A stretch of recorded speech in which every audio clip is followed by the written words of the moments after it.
నమస్తే ఫ్రెండ్స్, ఏంటి చేతిలో జామకాయ పట్టుకొని చూపిస్తున్నాను అనుకుంటున్నారా? ఏం లేదండి, కారులో అలా వెళ్తూ ఉంటే రోడ్డు పక్కన జామకాయలు గుట్టలుగా పోసి అమ్ముతున్నారు. సో దాన్ని చూడగానే నోరు ఉరవురా ఊరింది. జామకాయని చూస్తే నోరు ఊరడం కాదండి, జామకాయ గురించి ప్రయోజనాలు తెలుసుకోవాలి. చాలామందికి తెలీదు. జామకాయ తినడం వల్ల మన మెదడు రక్త ప్రసరణ బాగా జరిగి మెదడు బాగా పనిచేస్తుందంటారు.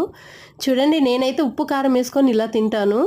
మామూలుగా అయినా తినొచ్చు. మైగ్రేన్ తలనొప్పి ఉండే వాళ్ళైతే ఇవే పచ్చి జామకాయల్ని ఒగురుగా ఉండే వాటిని నూరి తలకి పట్టిస్తే వెంటనే తగ్గిపోద్దండి ఆ తలనొప్పి.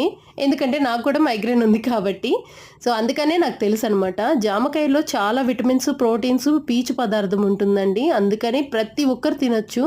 షుగర్ ఉండే వాళ్ళు కూడా తినకూడదు అని అనుకుంటారు. షుగర్ ఉన్న వాళ్ళు కూడా తినొచ్చు జామకాయ. చాలా రుచిగా ఉంటుంది.